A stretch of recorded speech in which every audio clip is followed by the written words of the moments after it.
Bonjour les enfants, vous allez bien? Merci à vous de venir sur cette vidéo pour découvrir le nouvel épisode de 6 minutes avant de dormir qui parle du coup de Simus le pirate. Vous m'avez fait de très nombreux retours sur le premier épisode. Vous voyez, j'ai essayé de faire en conséquence, j'ai retourné du coup les deux épisodes que j'avais déjà tournés et je vais pouvoir vous présenter du coup des histoires dans un nouveau cadre avec, enfin, à peu près le même décor, mais surtout avec du nouveau matériel. Voilà. Et je vous en remercie. Alors, on en était où au premier épisode? Au premier épisode, vous avez fait la connaissance de Simus et de Julien, son grand frère. Simus est un petit garçon qui s'ennuyait énormément et qui voulait absolument partir à l'aventure. En réfléchissant comme ça, il s'est dit qu'il voulait vivre une aventure pirate et il a du coup construit un bateau à partir de la barque de son papa en utilisant un balai qu'il a fixé pour faire un mât sur la barque, et il y a rajouté un drap qu'il a récupéré dans le jardin pour faire la grande voile. Voilà. Il a ensuite demandé à son grand frère de l'aider pour hisser le bateau sur l'eau, donc sur la rivière, ce qu'ils ont fait, et ils étaient à la fin de l'aventure, enfin à la fin de l'épisode, tous les deux sur ce bateau. Voilà. Alors, Simus était sur la barque, sur le magnifique bateau qu'il avait réalisé pour pouvoir vivre son aventure. Julien tenait les rames, mais Simus très vite s'aperçut qu'il n'était pas si hardi que ça sur la barque. Et pourtant, il avait été de très nombreuses fois sur cette barque avec son papa et son grand frère. D'un coup, Julien défait le nœud qu'il y avait pour tenir la barque à la rive, et il prend la corde et il la jette sur la rive.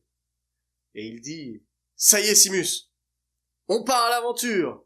Et il commence à ramer.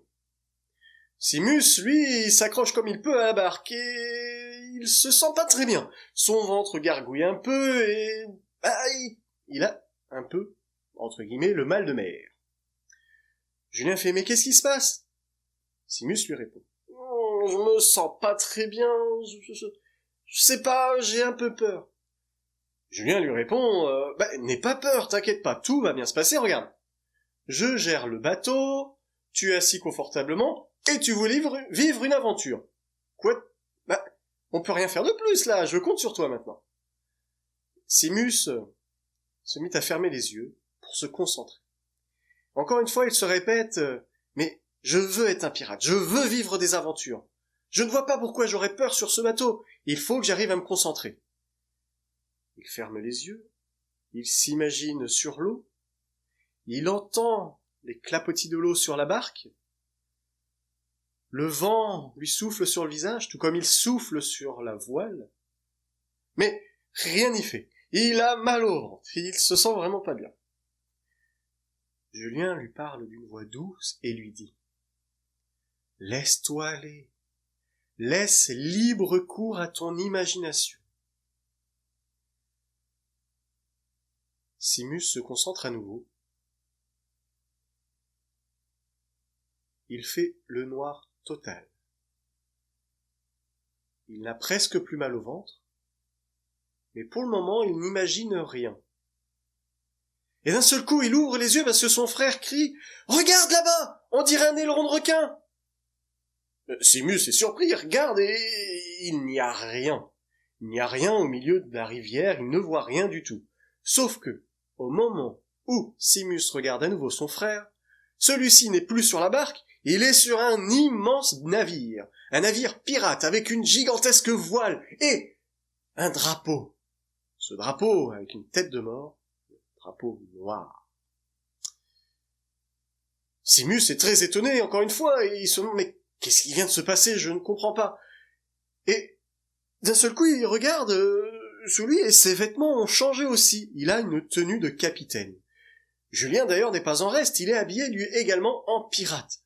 Et avant même qu'il retrouve ses esprits, Julien lui dit « Oh, au loin là-bas, une île !»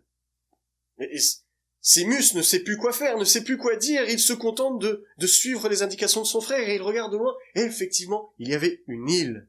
Il ne comprenait rien, mais il était bien décidé à vivre l'aventure, puisqu'après tout, c'est ce qu'il avait demandé.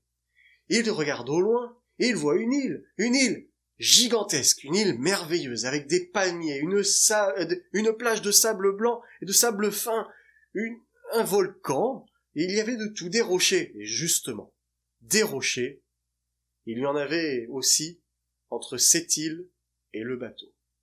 Et le vent, soudain, se mit à souffler si fort que le bateau commençait à tanguer et les vagues commençaient de plus en plus fort. Simus se mit à courir vers le gouvernail pour diriger le bateau, mais il n'était pas assez fort pour pouvoir diriger le bateau.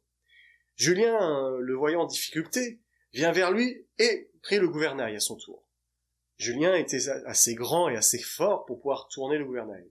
Du coup, pour l'aider, Simus se mit au devant du bateau, donc ce qu'on appelle plus généralement la proue, et se mit à regarder où se trouvaient les rochers pour diriger au mieux possible Julien. La tâche s'avère difficile.